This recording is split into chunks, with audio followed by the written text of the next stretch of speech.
Yeah, there's steps.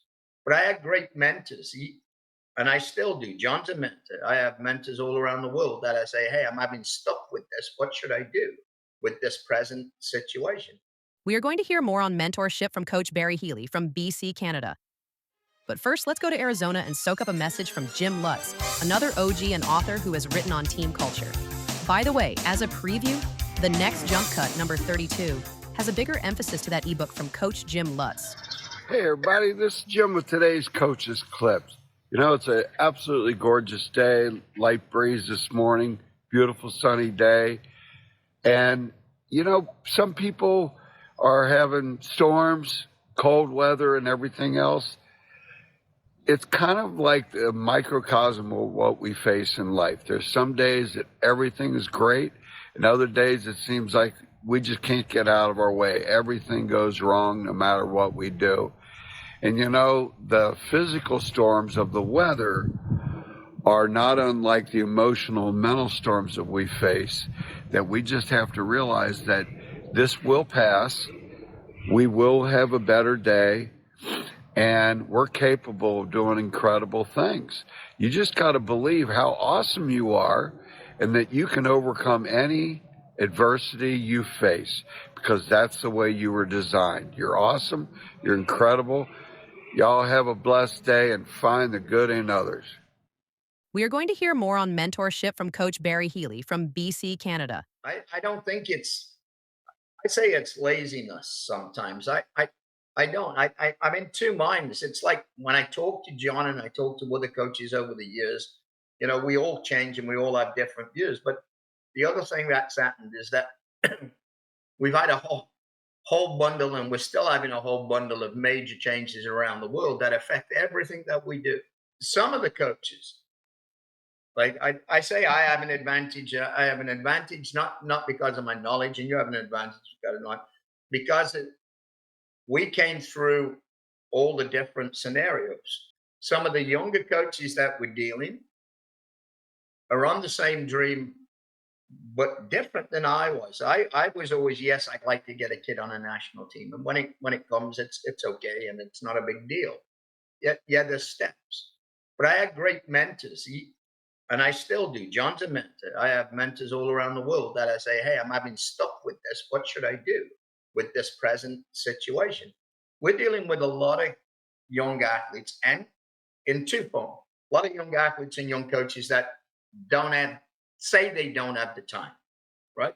Let's put it down that way. Say they don't have the time, but it's about they don't think it's that important, or they're flooded with the amount of work that they see from coaching in modern coaching, and some of them are just running around, and I'm sure they're not enjoying it as much as I enjoyed it as I come along. You know what I mean? Like that.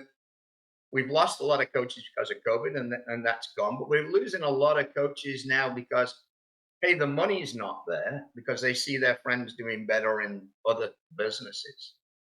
So when you and I ask them, they're saying, how much time have you spent on sports psychology or anything else? Like unless they have that interest, it's not there at all. And somehow we have to break it down into pieces. And I always remember having a talk before in the UK, and that when I was given that group of get these back into school, I'm going like, shit, it's going to be really hard. But it's going to be even more harder if we're not flexible on how we deliver that thing. If we think that these guys can come into a class and sit there for 8 hours and do this and take a 20-minute break at lunchtime and come back. Because this group got switched off that format years ago. That's what killed them at school. I can't do a double session of math. I can't do a double session of this, but you think I can. And now I dropped out of school, and now you're thinking, if you give me the same thing, even if there's more carrots, right? Even if, and I had a battle with that. I had a battle with ASA in England. I had a battle with Royal Life in England. I go, just break it down into points. Like, right? You've done that. You can come back when you're ready for the next one. It doesn't go away, right? It doesn't go away. And you've probably got a better idea of AI than I have, somehow we have to go, this is only going to take a little bit. And yes, you'll keep chipping away. It's the same as some kid that goes, I'm going to get a degree in 2 years. And the other guy goes, I'm going to do it in 5. There's no difference. But the other problem is that I'll give you an example. We have this coaching association here in the Valley, and they'll guarantee that they will put their meetings on at 9 o'clock and 10 o'clock in the morning, thinking we'll all join on, and forget about the guys that are part time, that have full time jobs, right? And it's the same at night. It's the same as weekend. Why did you put that course on at the weekend when you knew I was away? Now you could just check it and go, you guys can go into that at any time and you'll get credit. But lots of times we start limiting that. It's got to be done in this period of time. It's not extendable. And not thinking about those challenges that we know are out there. Some of the head coaches that, the guys coming from the States that come in and got $1 million business and they got 20 coaches. You go, yeah, that's a different market. How do we get into those guys? Do we have to deliver it, or do we have somebody deliver it for them? Because what I find, and I'm in the same. I have a point system that I have to keep ticking over and adding it, and after 2 years or 3 years, they wipe all my points off, and I have to start again. But the problem I seem to have is that we do the compulsory ones, right? Safe sport, this. We know we have to do that, because if we don't do them in here, we can't go on deck. We're done. But some of the ones don't interest me at all. But when I go to the Canadian coaches that look after all sport, some of them do. Mental health excites me. Like, hey, this is about me. This is about my health and how I deal with my kids. So it is important I listen. But some of the young coaches don't have any mentors. So they're not being guided about, you need to do this because of this. You need to do that because of that. But on the compulsory ones, they do it because they know if they can't get the one, they can't get on. The advantage we have, like my CRB, I had my CRB check in August. I don't have to do that for another 3 years. But if I go to a different country, it's going, you got to do it again. So we have to try and find a way. And I think I love what you're trying to do. And I think one thing that you've been able to do that sometimes, I'll be honest with John, some it's like this way or no way. You know what I mean? Like he is that type of, he actually now, I think if he'd been really upset with you and with me, he would have been back. I think that's crap. We're not going to do this. We're not going to do that. I want to stay this way. He's getting into that point, because I know he's getting into that point, because when he talks to me, he says some of the kids are not interested in paperwork. Some of the kids are not in, because he works with a team. So he's seeing that, he's not removed from it. Before the kid would come back, coach, I've done this. And he would be like, yeah. That's great. And they would have that conversation. I see him on deck having that conversation. Now he's dealing with frustration that you didn't do any homework. You didn't do this. You didn't do that, right? And I'm sure the school teachers are having the same thing. That's it. Gallagher always used to say to me, he said, Barry, if we're having problems at the pool, I guarantee they're having problems at the school and problems at home too, right? And it's true, but he's seen that. So I think we need to, in the back of my mind, keep hold of all 4 books. Just keep making progress. And of all the sports psychologists I've met, I met some of the best ones, right?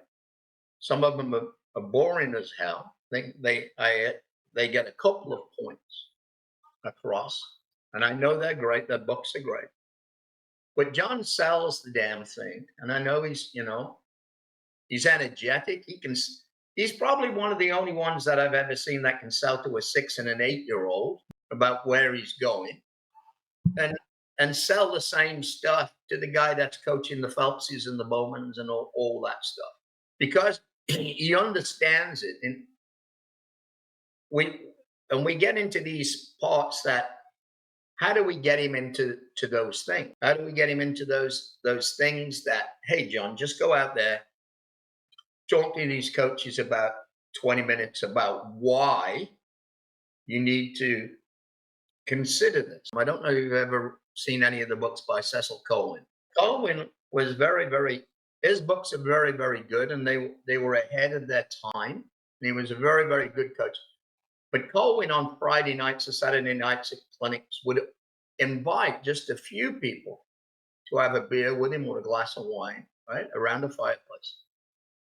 And he would give us an in-depth of where he was trying to go. And I probably learned more from him from those sessions than I did when he was talking in a classroom. And we have to get to the point of maybe convincing John. And I found that when I did those lectures in England, I found it, they sent me the questions. This is what we're going to talk about, and we're going to record it. And then we're going to play it back to the students in the classroom. And then we're going to come back with their questions, and we'll come back again. I found that very useful for both ends. One, I had not explained myself in the paperwork that I put forward, or they weren't understanding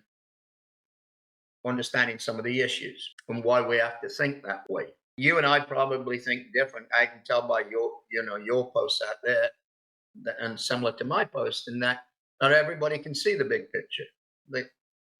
They won't do until they're buried. They still won't see the big picture. But if we keep selling the big picture enough to enough people, then you get to the point and go, no, it isn't. No. But the lady that came in about burnout of coaches and mental health of coaches, she hit me right away. And I did 3 sessions with her, and each one was different, and each one was at a higher level, right? Not just for me, but to look after my staff and everything else. But where she got, and it was not well attended, the first one, not well attended. I'm going to guarantee you all of us that were in there knew that we were stressed. But what I liked about her presentation is she wasn't just coming from a sport thing. She's one of the ladies that is used by the big oil companies and the big things that are having problems.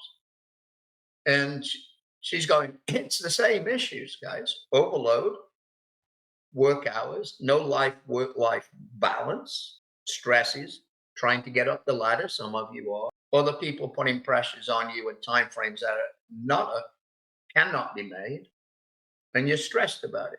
But the big issue that we have to deal with is that we're not dealing with product. We're dealing with humans.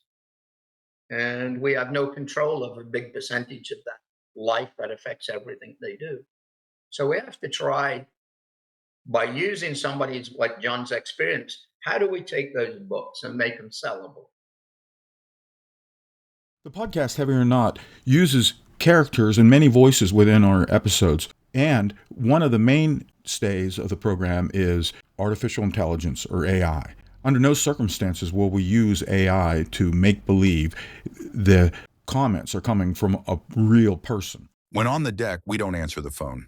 So unless you start conversations with potential customers almost instantly, they'll go somewhere else. That's why we make starting conversations with website visitors as easy as clicking a button, connecting you instantly through text message so the conversation doesn't end when they leave your website. And we bring all your leads, no matter where they come from, into a single conversation stream that supports text, email, video messaging, Google Business Chats, and even Facebook and Instagram DMs, so you can respond faster and more efficiently than ever. When it comes to turning all those conversations into customers, we make collecting payments just another convenient part of the combo, so you get paid faster no matter how they prefer to pay. Check out the course and book, Mental Skills for Young Athletes, from Dr. John Hogg. See the show notes for more information? Join the International Swim Coaches Association. Subscribe and share this podcast. All prior episodes are available in a course at wafsu.org.